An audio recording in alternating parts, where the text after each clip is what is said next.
Roger's story takes place about an hour before sunset at another remote campsite. Roger was with another family of 4 that arrived at the park for a vacation. They drove a motorhome with a vehicle towed behind it. After unhitching the vehicle and backing into the RV site, the family began setting up their home away from home. The mother and young daughter, Diane and Connie, decided to take a nap inside the camper while the father and son, Levi and Stephen, gathered firewood for dinner and a campfire for later. One part that is unclear in my research is Roger's relationship to the family. Perhaps he will reveal that later. Roger was inside the camper preparing to take his shotgun out for target practice by picking up some cans to use for targets. He hears a commotion outside and suddenly yelling and shouting. He looked out the window inset in the door to see Levi running around the front of the camper. Then hears the driver's door open. Levi takes his shotgun and runs back around to the side where he sees Stephen lifted in the air from behind and killed by a black, hairy creature. Levi fired his shotgun, hitting the beast in the shoulder after it dropped Stephen's body. The shot was not enough to take down the creature. It charges Levi before he can shoot again and mauls him. Levi's limp body collapses to the ground over his shotgun. And now the beast sets his sights on Roger behind the door. Roger opens the door, and as the monster gets closer, he fires his .410 from much closer range, hitting it in the shoulder area again, but closer to the neck. It lets out a blood-curdling growl and runs off past the back of the camper. He yells back to Connie and Diane to follow him outside and hide underneath the camper until help comes. He leapt from the door and rolled under, pulling himself upward above the drive shaft of the camper. The girls did not follow. He hears Diane and Connie scream as the beast returns to the rear window. Smashing it out and climbing inside, the camper rocks violently. His view is obscured, but he can hear everything as the beast rips Diane and Connie to shreds. There are 2 versions of the account here that are confusing. Roger says he believed a second.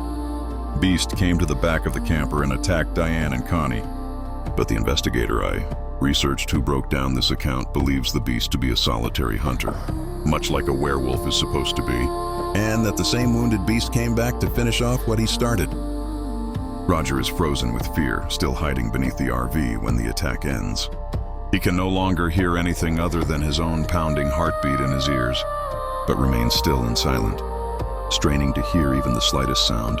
What he does not realize is that the beast has gone, but not without a prize. It has taken the body of young Connie with it out into the night. Something else Roger did not realize is that his point-blank shotgun blast found its mark. Weak, wounded, and losing blood at a rapid pace, the beast dropped Connie's lifeless body about 50 yards behind the camper. A thick trail of blood continued well past where she was left, leading to a large tree where the beast climbed up to rest and recover.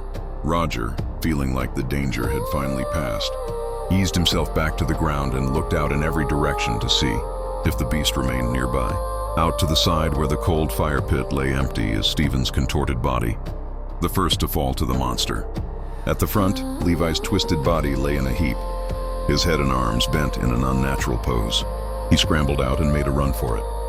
Along the main road, a farmer passing through in his pickup truck found Roger running as hard and fast as he could. He told Roger to get in the back while they drove to the farmer's house to call the authorities. The next part of his account resembles something out of an episode of The X-Files. 2 agents from an unknown organization arrive at the farmer's house to pick up Roger and transport him back to the campsite. When he arrives, the area is crawling with other agents of the same organization, cataloging the crime scene. An agent is assigned to escort Roger around the site named Walt. Roger described him as an authority figure based on the behavior of the other agents and their vehicles as military jeeps, thought to be M1151s with large spotlights mounted on each of them. Walt escorted Roger around, asking him questions about the attack when suddenly an agent in the woods shouts for assistance. The jeeps train their spotlights up to see the corpse of a large beast laying in the high branches, bled out from Roger's shotgun blast to its neck, and the body of young Connie lying not far away. This legend is divisive in many ways. When the land between the lakes was created, it required eminent domain, proceedings that displaced over 700 families that called the area their home. Those families are why there are so many small family cemeteries within the park, and those displaced residents, some of whom are still alive, are still fighting to get their land back.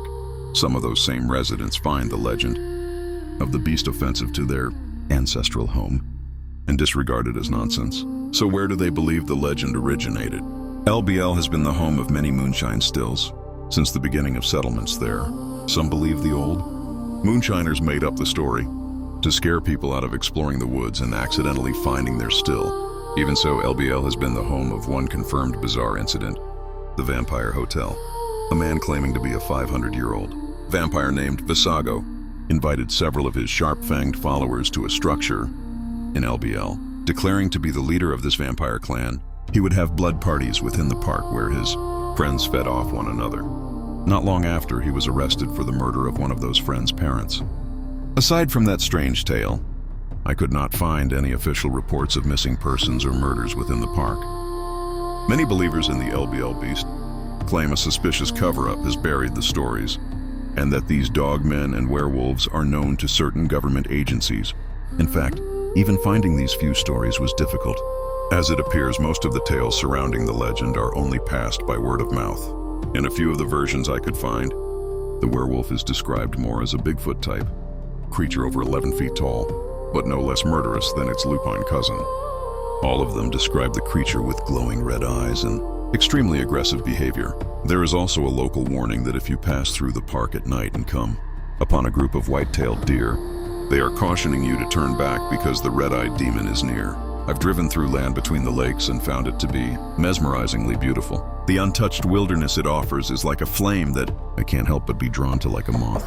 When I drove through, it was daytime and sunny, but many stories of the fabled beast denote that day or night makes no difference, and that is enough to give me pause.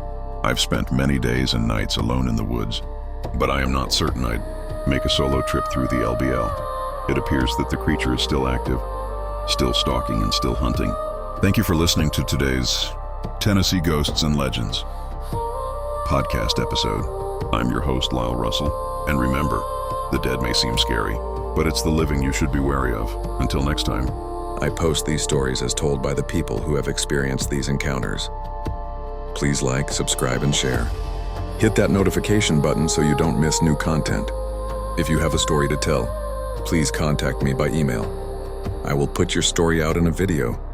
Or if you would like to do an interview by phone, we can do that too. Thank you for watching my videos.